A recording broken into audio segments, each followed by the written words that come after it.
Hola, ¿cómo estás? Dios te bendiga muchísimo. Estamos comenzando nuestro tiempo devocional hoy, 23 de febrero ya. Nos estamos guiando por las lecturas diarias de John MacArthur y el devocional de hoy se titula El odio santo del pecado o el odio santo al pecado. ¿Sí? Y el texto que vamos a leer es Isaías 48:22 y dice así: No hay paz para los malos, dijo Jehová. No hay paz para los malos, ¿sí? Para los malos.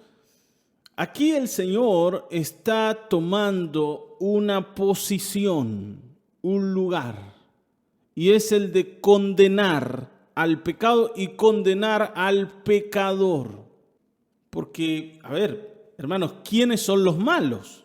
Aquí dice el Señor que hay gente mala y que esa gente mala no va a tener paz. Pero ¿quiénes son esas personas? Nosotros tenemos nuestro catálogo de malos. Pero para la Escritura y para el Señor, el malo es aquel que se aferra al pecado en la forma en que sea. Aquel que ama el pecado y aquel que deja de elegir a Dios para elegir un tipo de vida moldeada o guiada por sus deseos pecaminosos. Y vuelvo a decir, sean cuales sean. Por supuesto, nosotros decimos los malos son los asesinos, los violadores, los estafadores, ¿no? A veces también el vecino de al lado es el malo. Pero para el Señor, todo aquel que no se arrepiente entra dentro de esta descripción. Así que vamos a dejar que MacArthur nos guíe hoy y vamos a tratar de encontrar claridad, porque como iglesia debemos adoptar una postura similar a la del Señor, no condenando a la gente, pero sí al pecado, ¿sí? Porque nosotros mismos podemos ser influenciados todavía por el pecado. Sí, vamos a leer. Dice: necesitamos desesperadamente recuperar un santo odio del pecado. Tenemos que hacer esto corporativamente como iglesia, pero también tenemos que hacerlo individualmente como creyentes. El pecado no es ciertamente un tema agradable para estudiar o predicar, pero es necesario. Ahora, en medio de una iglesia cada vez más mundana, más fundamental, debemos ver nuestro pecado como lo que es. Una visión inadecuada de su propio pecado es espiritualmente debilitante. Y bueno, y esto es importante, ¿no? Nosotros tenemos que tener una visión correcta acerca del pecado, especialmente del nuestro. Yo debo ver mi vida bajo la lupa de la Escritura, para decirlo así. No podemos admitir en nosotros cosas que sabemos la Biblia condena o cosas que el Señor no acepta. Solamente porque ahora estamos en tiempos modernos. ¿Vieron que a veces pensamos eso? Estamos en tiempos modernos y hoy las cosas no son como hacía tantos miles de años atrás. Entonces, hay cosas que la Biblia dice que eran para aquella época. En esta época vivimos de otra manera. Si nosotros vamos a ser indulgentes con nosotros mismos y con nuestro propio pecado, nos vamos a equivocar y nos vamos a debilitar espiritualmente. Está bien, ¿no? Si yo le bajo a la hornalla, para decirlo así, yo me voy a debilitar. Si yo licúo o agúo, ¿no? ¿Está bien dicho? Agúo. ¿Sí? Le meto agua, para decir así, a la cosa, a la cuestión. Mi visión de la vida cristiana va a ser una visión débil. Dice, fíjense, los que no se ven a sí mismos como despreciables pecadores nunca tomarán las medidas necesarias para deshacerse del pecado. Siempre vamos a estar ahí como a la mitad. Yo tengo que poder ver mi pecado como malo para querer sacarlo de mi vida, para rechazarlo. Si yo no veo el pecado como algo malo, lo voy a dejar ahí y me va a afectar toda la vida. ¿Me siguen aquí? Por supuesto, no hay ninguna persona que pueda eliminar completa y absolutamente el pecado de su vida. Sabemos que esto va a ocurrir el día en que estemos en la presencia del Señor. Mientras tanto, como el mismo Pablo decía, todavía hay un cuerpo de muerte que está, ¿no?, influenciándonos, dentro del cual vivimos, ¿sí?, que es tu propia carne, tu propio cuerpo, y que va a estar ahí hasta el día en que muramos, o hasta el día en que el Señor aparezca en las nubes. Hasta ese día vamos a tener que lidiar con el pecado, pero una mirada correcta acerca del pecado nos va a ayudar mucho. Dice, Dios claramente nos ha acusado de nuestro propio pecado y se asigna responsabilidad total a cada pecador individual.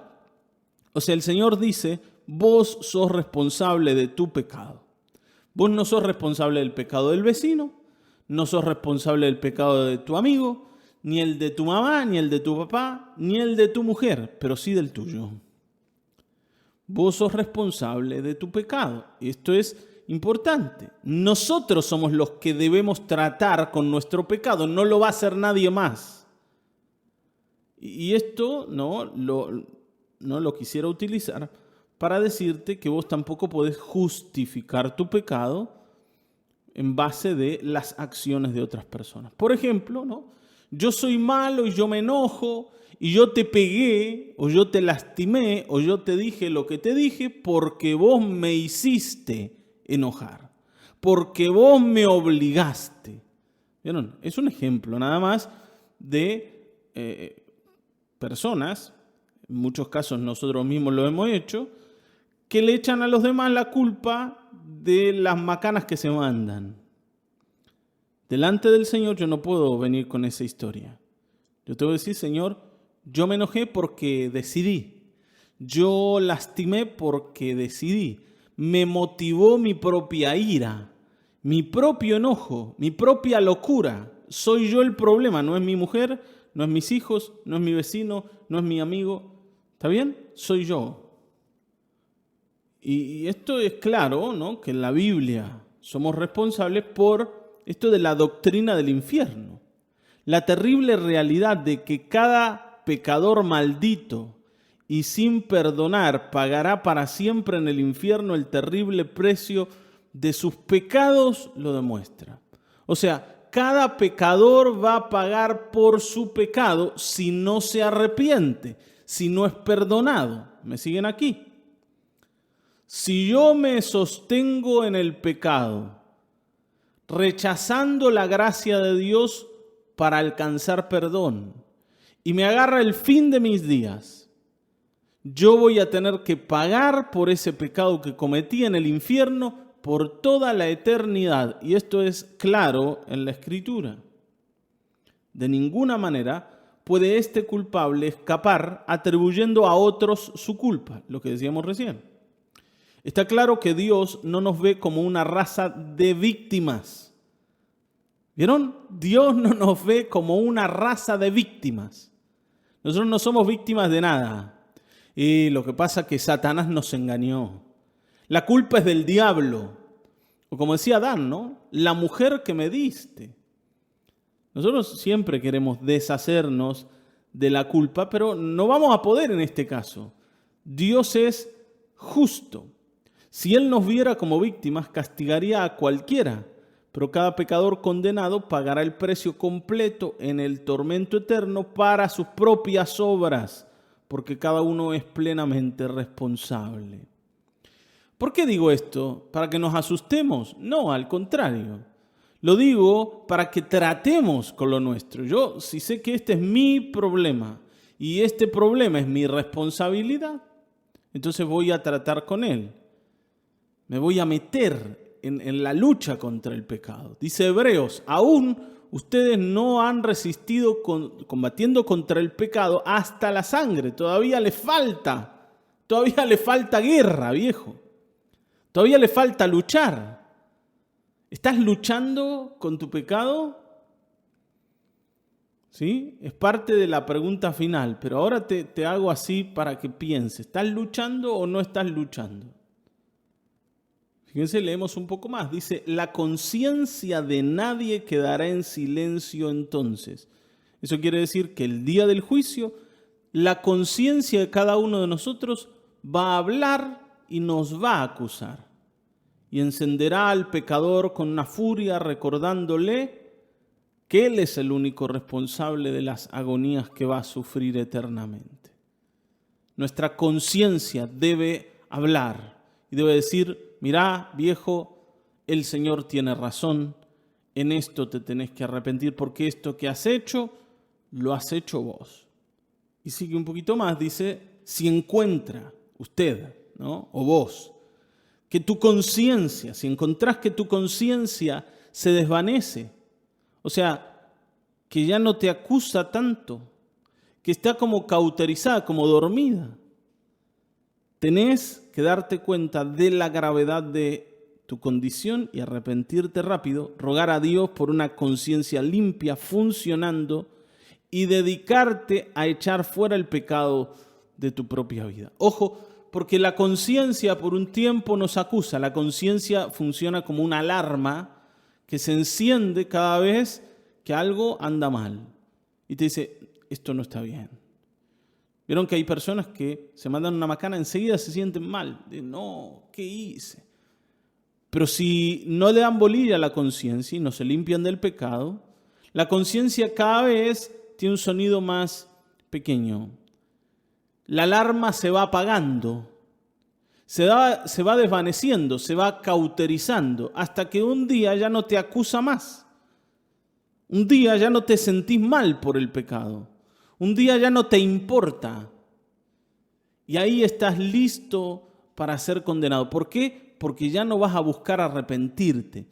Yo quiero decirte algo, la gracia de Dios está dispuesta para que todo aquel que se arrepiente alcance misericordia. Para que todo aquel que se arrepiente sea perdonado. ¿Podés ser perdonado? Claro que sí. Por eso te digo que no es el propósito del devocional de hoy asustarnos ni decirnos que por lo malo que somos vamos a ir al infierno, sino motivarnos a buscar arrepentimiento. Pero tenés que tener claro que si a vos no te importa el pecado, difícilmente te importe arrepentirte de él. Y si no te arrepentís de él, no vas a poder alcanzar esa misericordia que te va a salvar del juicio. Amén.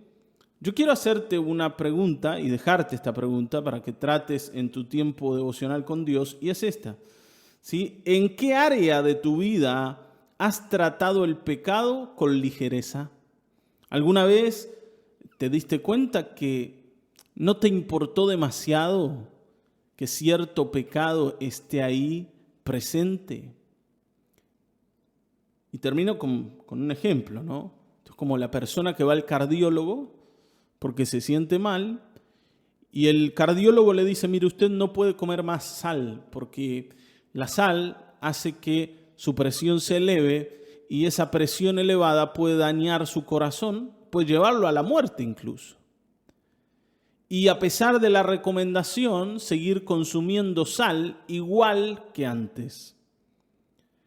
Vos sabés que es grave lo que estás haciendo, vos sabés que te puede llevar a la muerte, pero no estás dispuesto a resolverlo, a decirle a tus ganas que no.